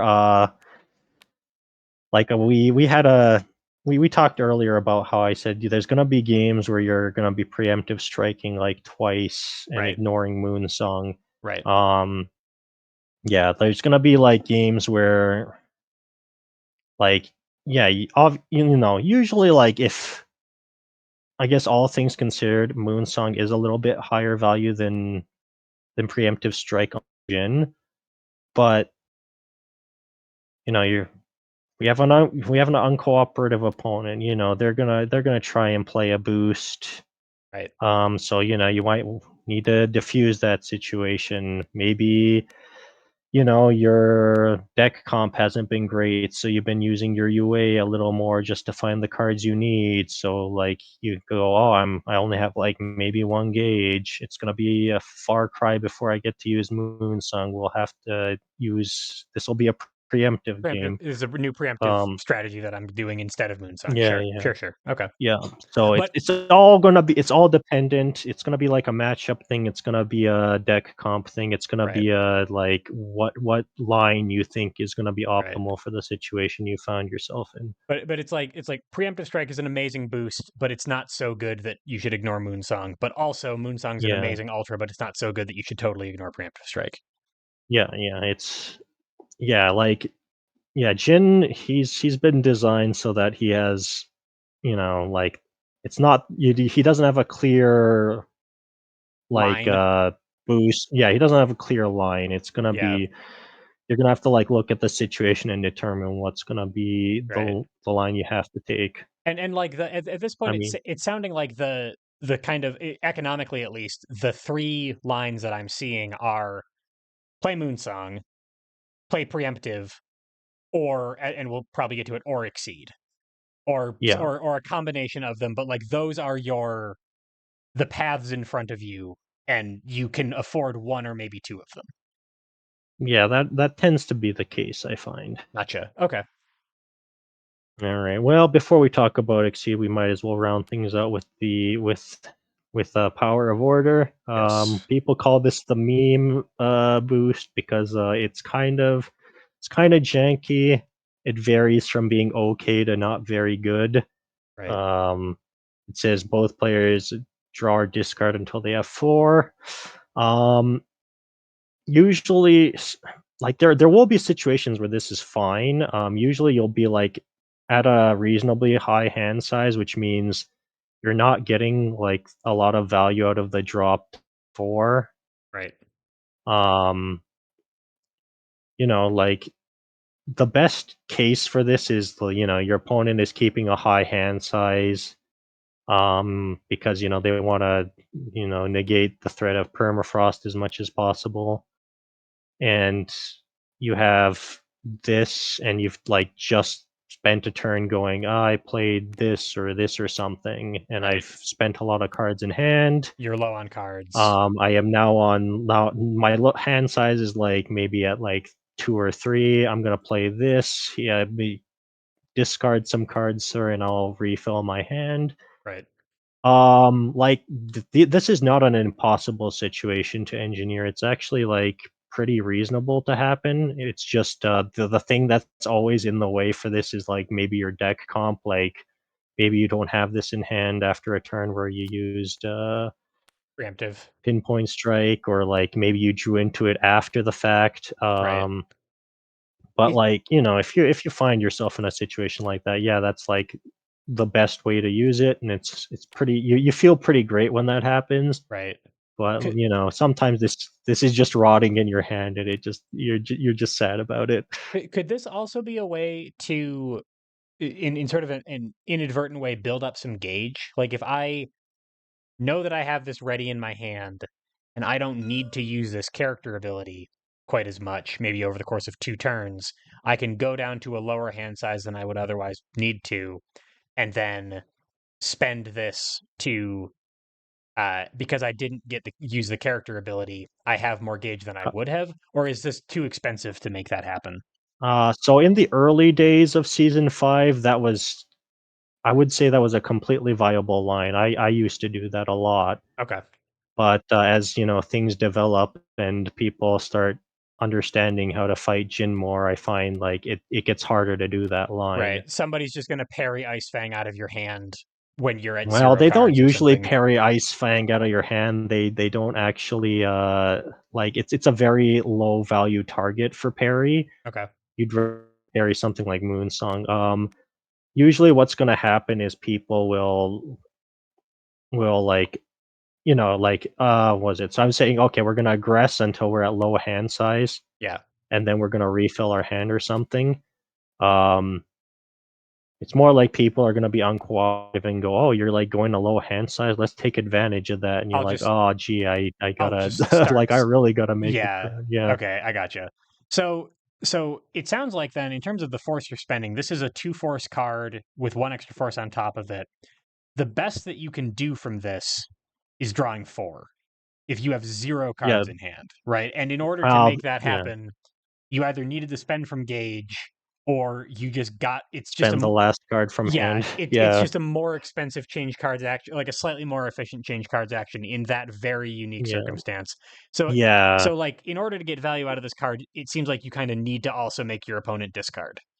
yeah, that is basically yeah, that's basically correct. If you wanna Okay, get the full value, you wanna be able to, like, force the opponent to discard a little bit while you refill a little bit. okay. So And that's, if they that tends to be a tough ask, yeah, so if they don't have more than 4 cards in hand, or I'm at like literally almost 0 cards in hand, this should probably just be I should just probably CC this.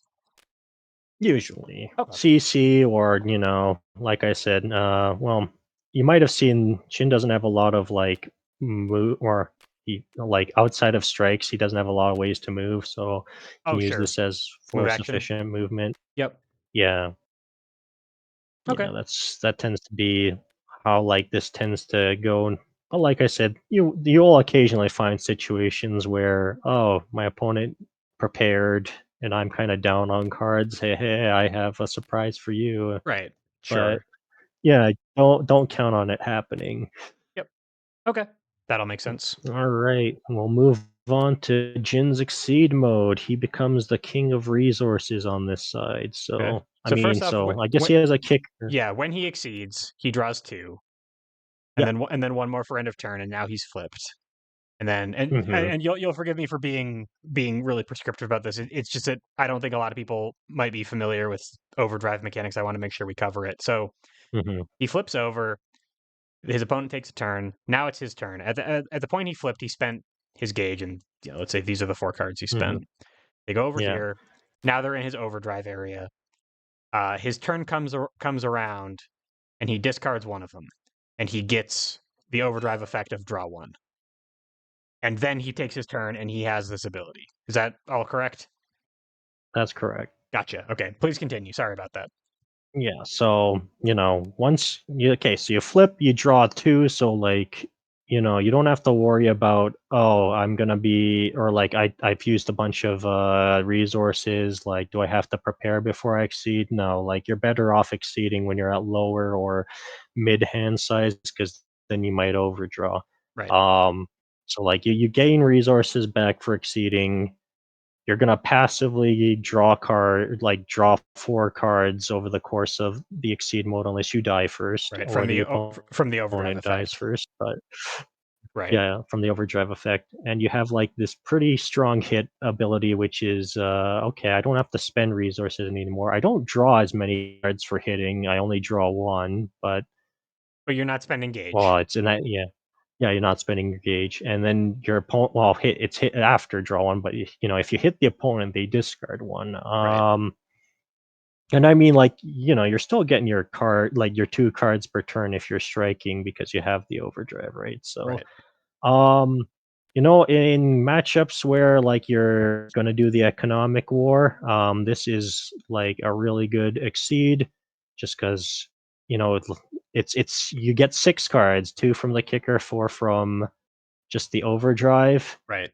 And if you can hit your opponent a whole bunch, like you're gonna draw even more cards, and your opponent's gonna suffer because you're taking their stuff away. Right. And you're not taking it at random, they're choosing, but still, you're Yeah, they just are choosing. in terms of just raw material, you're going up and up and up over every strike. And obviously they're probably not going to strike Hmm. into you because you still get it on their turn. Oh yeah, like yeah, striking into you is Right. You're it's feeling not a great idea. yeah, Like you're feeling pretty good about that. yeah, like okay, I strike into you, I discard a card, and you draw a card. If like it turns into a trade situation, it's really not a winning proposition. Right. So I'm also seeing though that as you mentioned, you're not spending a gauge for this anymore. If I'm striking three Hmm. times and hitting three times, now I have 3 gauge and I can play Moonsong. So Yep. it isn't quite as like it's 4 gauge, but the fact that I don't then need to continually spend gauge actually might allow me to refill some of it kind of freely. Yeah, Um, yeah. so that's actually a legitimate option that I could exceed into Moonsong, and that's probably why exceed ice like Ice Fang has an exceed mode effect on it Hmm. that I could actually feasibly do that. Um, so and obviously, like I can see a situation where permafrost suddenly becomes much easier to hit because you're consistently up on Hmm. resources. In terms of how it affects the strikes, or the game plan, like what how do I like other than just the economic war being good for me to win, how do I turn this into winning the game? Am I just denying my opponent resources? Do I, in order to set this up, do I need like an advantage chain? Like I'm just looking for more about how to make this as strong as it can be. I mean, this all if you like all exceed modes benefit from advantage chains because it gives the opponents time to react to it. So, Right. if you have something like violent ice or just like assault in hand, yeah, like it's a lot better. You don't, you draw two, so you don't want to like completely like dig for everything because then you draw and then you got to discard, and that's like some resources you've just thrown in the garbage for no reason. Right. Um, Seed mode is one of those that I have the least experience with in Jin's kit, just because I find like the immediate value of like say Moonsong or UA tends to be like a lot easier to use against an uncooperative opponent. Okay. Just because yeah, you got to get to 4 gauge. You need to like aggress into the opponent on exceed mode. I find it a little bit tough to do. Right. That said, there will be like situations where like it's just you will just like pull ahead with this exceed mode if you are in matchups where you find, oh, my opponent is Ryu is a bad example because he's like pretty fine with economy, but um I'm trying to think of a character that has like really bad economy, and none's coming to mind, unfortunately. Like But a if you're a character who relies on having cards to spend, you mean? yeah, What about like yeah, yeah, like if what the about like fight? fight fight's not the greatest example because he can like boost Origin. I find Okay. like maybe Noelle's a good example just because she doesn't boost for as hard as fight, Right. and like she doesn't have a great economy. Like matchups like that, like the exceed mode can really like just win you the game. Just break their back. But I mean Uh, the fact that you're having trouble thinking of an example of a time when it would be the best option might mean that it's not the best option very frequently. Is that I find it's not like it's not the best like it's not the best option for me as a player. I've seen plenty of games or plenty of Jin games where the opponent did exceed, and then it was over. Like the opponent was doomed at that point. Like right? there was no way to recover. Like the best use I've seen it was like there was a tournament game where the opponent was like cornered as Sagat, and then Jin exceeded, and then from there Sagat was never gained. Like he was stuck in the corner. Jin was exceeded. Like so he was like pressuring Sagat on resources. So Right. Sagat was like, well, now I got to fight my back to the corner because the resource. the resource game prevented me Sagat from like trying to Running escape the away. corner and Yeah. establish trying to establish a good like a range where he can try and get back into the game. So like you can use it as like a way to checkmate people, Okay. for sure. So cornering somebody and then doing it seems like a good play then. It's not yeah, that's not it's you can definitely do it that way. We were mentioning earlier like, oh, like what do you do if you exceed and the opponent runs away? Right. Jin does isn't that mad if the opponent runs away from exceed mode because he passively gains resources Right. and the opponent just spent a bunch of resources to run away. Um, like it's playing into the economic war. Sure, like you have to take a turn off to like close in again and then Right. pressure the Right. opponent. But if the opponent, if you were like here, you exceeded the opponent ran away. Like, oh, okay, well, you've engineered the situation we were talking about. I'm gonna just walk forward. You're gonna be in the corner. I'm gonna Hit you a couple wail times on you. and you're gonna drop cards. Yeah. Okay. No, that makes So. sense. I mean, it seems like it's a very strong ability that requires either some setup or the right kind of matchup or the right kind of Mhm. situation. And Moonsong doesn't require any of those things. Yeah, Moonsong, yeah, like you can just mash Moonsong. And once again, like the biggest, I guess, biggest issues with like anything Jin does is the opportunity cost. Like Right. the Right. if you exceed, you're giving up Moonsong for a couple turns. So, Okay. but I So mean, like, but yeah, you were saying like maybe there are like it's you need a situation, but like there'll probably be like matchups where you might want the passive card draw over like trying to, you know, strike and crit all the time. right. I can imagine situations like that where you need to where like exceeding would be better, but Right. like And I said, it's I personally have found like it's better to try and like try and get immediate value than to try and leverage the exceed mode. okay. But and that's just a personal thing. Sure. Sure. And so it sounds like, now that we've finished talking about the kit, and we're kind of moving into talking about Mhm, like economy and game plan, it sounds like it's like uh, here's how you Jin. Get to range two, spend time at range two, r- strike a lot, draw your cards mhm, a lot, mix up your opponent, build up gauge when you don't need to draw. Um, play good neutral, play good boosts because you have good neutral and good boosts, and now you're looking for mhm. some kind of payout, and the Yeah, payout is either going to be like like triage down. Priority one, Moonsong. Priority two, it sounds like a couple of preemptive strikes on like key mhm. strong turns, and maybe priority three is the exceed ability. That is my personal recommendation, but Okay. like I said, that's me as a player, and as we said at the start of this guide, Yep. if you're a guy who just likes the priority one exceed mode and that's been working for you, then do it that way. Sure. Okay. No, that makes sense. So then, and the game plan then is just play good offense. Mhm, It's use your play neutral to get into good situations to strike. Um, mix up your opponent well, keep your options live. All of the things that you would do on an offensively oriented character, just one with a good card drawing engine mhm. and a really strong ultra. Yeah. Okay, that all makes sense.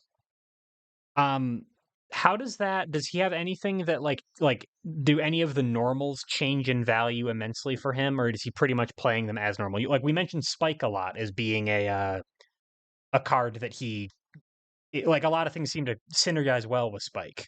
Yeah, like, I would say, like, you usually play normals as usual, maybe and, like, if you need fierce, you play fierce. If you Right. need grasp, you play grasp.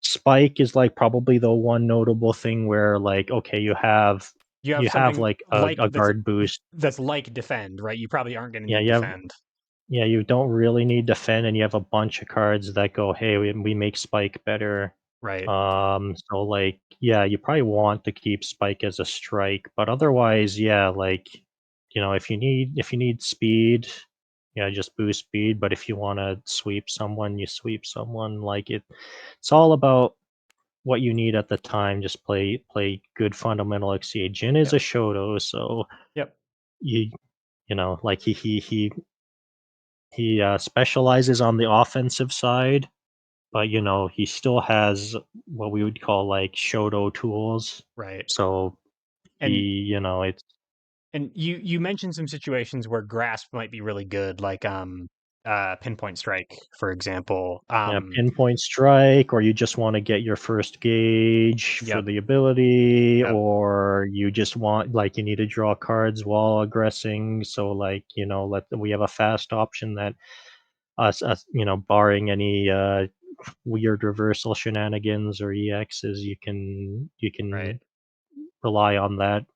And then fierce might be, depending on what you're trying to beat, what breakpoint you're trying to Yeah, hit. like, Like alright, it would work on, fierce into pinpoint strike for a +3 power boost seems very strong. Fierce yeah, on just Moonsong, yep, move here some seems song. pretty easy to do.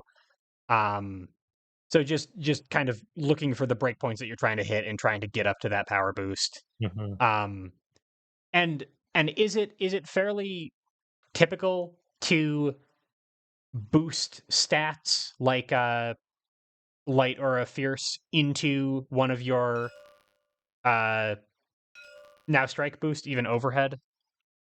I mean, I won't say I won't say it's typical because uncooperative opponents and all Right. that. But you sure would like to if you can get away with it. Yeah, if you could get Okay. away with it, you sure would like to, yeah. Okay, cool. So try to engineer situations where that's possible, or just, Mhm. you know, if your opponent has to prep or something, Yeah, yeah, pay out with that. Okay, that'll make sense. And other than that, the normals kind of work the way the normals always do. yeah. Okay. It's a boring answer, but it's gonna be All the right. answer for most Shotos, Yeah, I that's find. that's how Shotos work. And I guess like for cross and assault, you mentioned Jin doesn't have great movement out of strikes. So you might Mhm, be needing to move around a little bit with those mhm. boosts. Yeah, you will, like, you can also, like, strike with them for movement, so Yep. because, they're, like, the inverse of each other, so Yep. Yep. If you it's need to all advance, go ahead and run. If you need to retreat, go ahead and backstep. yeah, Yep. Okay. That all yep. makes sense. Anything else about Jin's kit? Any tips on playing him? Any mindset stuff like that, or should we move on to counterplay? I guess, like, the mindset is gonna be you need to be you need to, like, not be afraid to aggress. If you're one of those players that go, "Oh man, things can go wrong if I strike, so I'd rather like play a character that sits back and like boosts or like does a wacky thing to engineer like a situation," like the engine might not be for you. Right. But yeah, other than that, just play good Exceed. Okay. That Yeah. makes sense. Cool. I mean, All he right. sounds like a fun character. He sounds like a strong character, and Yeah, one if you that if you if that you if you just want to strike a lot, yeah, this guy's for you. cool. Okay, yeah, I'll take that. And then, all right, so we've described a lot of Jin stuff. How is my opponent stopping all of my Jin stuff? And now, Stopping Jin stuff. and I as Jin, how am I keeping them from stopping me? And we've All actually right. talked about this a lot with the uncooperative opponent thing. A lot of the things that you've Yeah, yeah. described here are like the here's the ideal use case. No way your opponent's going to let you get away with that. Here's what you do instead. So we've actually already sort Yeah. of covered this throughout the We've lesson. covered some of it. I Yeah, mean, if we want to be like more on the general side, like I mentioned this before on boosts. Like we're talking about like what does Jin have for stats? This doesn't really count. yeah, this kind of does, Like and then it's light and fierce, it kind of, yeah. So it's light and fierce, but these are like also they say now strike. right? So if you're trying to just play parity, these aren't amazing at like. I mean, like this will end a boost war, but Right. This one doesn't do as good a job.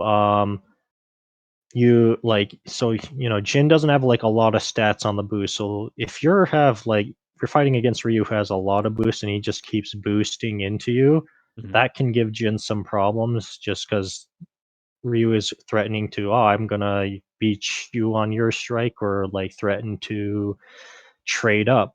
Um, Right. and so Jin might have a little bit of difficulty with that. Boosting light also means, instead of engineering a situation where Jin can go, ah, yes, here's a guaranteed attack I can land. It's well, I gotta keep parity with you, so now Yeah, using preemptive strike as a diffusal situation seems very costly. it's very like you don't feel happy doing it. Like there'll Right, be right, times when you have to, but you kind of it happens.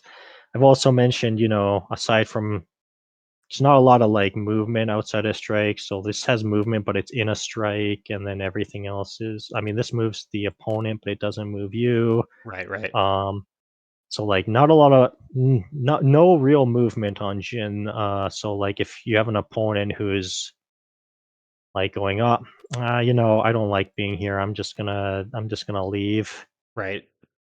Make him Especially make if they go to him like and yeah, on a character with kind of a fragile economy, making him spend resources on things other than what he wants to spend them on seems dangerous to deal with. yeah, it is a thing Jin doesn't appreciate too much.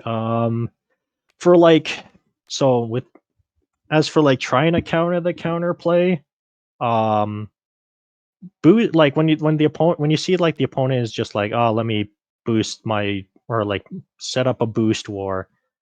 The way you fight that is like you just gotta play aggressive with Jin. You just gotta go, all right, well, I'm just not gonna give him time. Just I'm strike gonna anyway.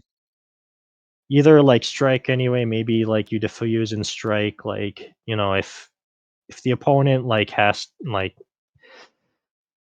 they'll have to eventually run out of boosts, and if you can keep leveraging some of your resources here, you should be able to eventually get into the situation where like, okay, the opponent's now finally on the back foot and you can aggress as usual.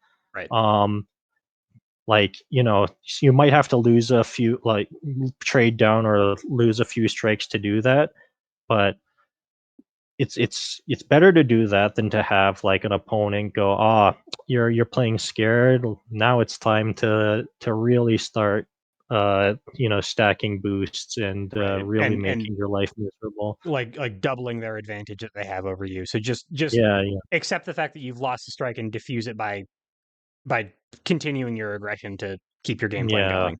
Okay. Basically, like, obviously, like, you don't you gotta do it smart. You can't just play into the quote unquote taxi meta where you're just wailing your face into losing situations every single time. Right. But it's just one of those things where like Jin can pull ahead with aggression. If you think your opponent plays a boost, well, I mean, depends on the character, right? If it's like a character like Ryu has a lot of stat boosts. Right. So like you can't He really actually might be able also to. counter boost your way out of the situation because you will Right. run out of boosts before Ryu does. Right. Um like if it's like, if it's like the Jin mirror and the opposing Jin boosts, well, you can play that boost war a little more because you have the same boost. Like if he spends a light, well, if you have to spend a light back to like achieve parity, you're both in the same situation. The opponent is Right. like down the same card you are. You're not as worried as like the Ryu situation where Right. you won't be able to dig yourself out of the hole. So you're better off just playing taking a risk in that case. Does it make sense to boost in neutral? Like when your opponent hasn't already initiated the boost war, you boost first, and that at least makes them have to react to you.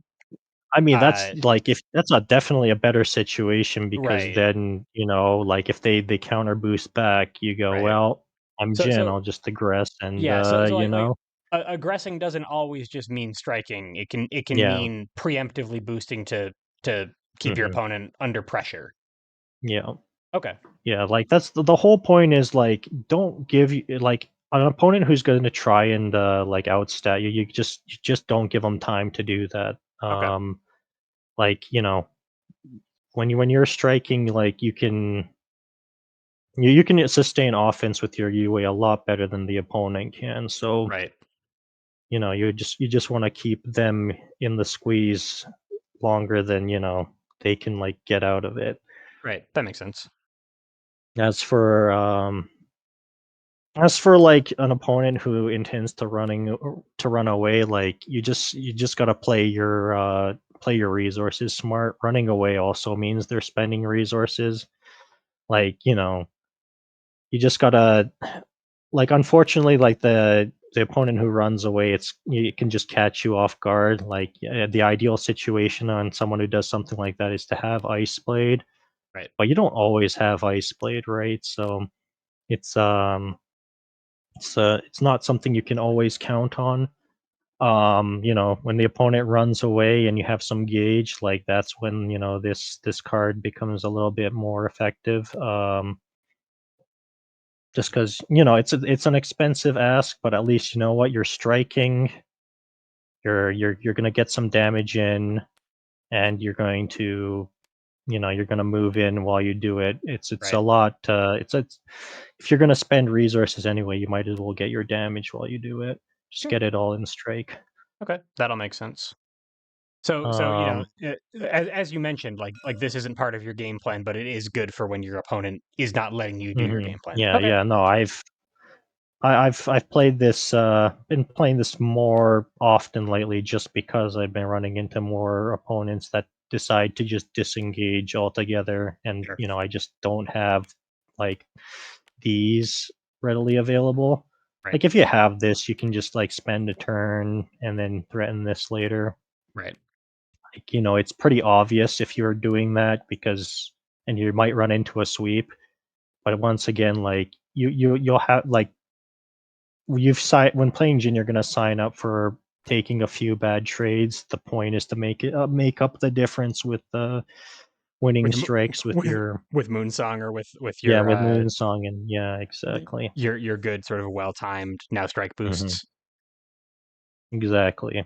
Okay. Cool. No, that I think that works for counterplay and counterplay. Anything else you want to add about Jin as we get near the 2 hour mark? No, I think that covered everything I wanted to for Jin. Like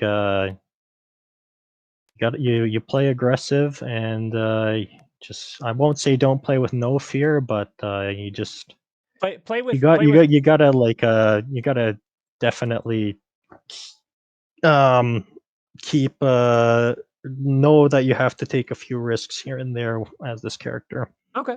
Yep, and play smart to make them pay off. Exactly. Cool. No, Like that take sounds risks when great. you need to, and but when you're like when you're when you decide to cash out, like try to play safe, unless you really need to five head the opponent. Right. Right. Okay. That sounds good. And I mean, in terms of like he's a fairly simple character, but that doesn't mean Hmm. that but he's also, it sounds like he's a very flexible character. So it there isn't like a defined line for him. So find your own, find what works for you and for your play style and for the opponents that you're playing and the meta you find yourself in. And tell I us, for a character this flexible especially, tell us you know what we're undervaluing, or what does work for mhm. you, because it sounds like a lot of this stuff is very playstyle dependent. Yeah, I would say so. I mean, yeah, he's flexible in aggression. Yep.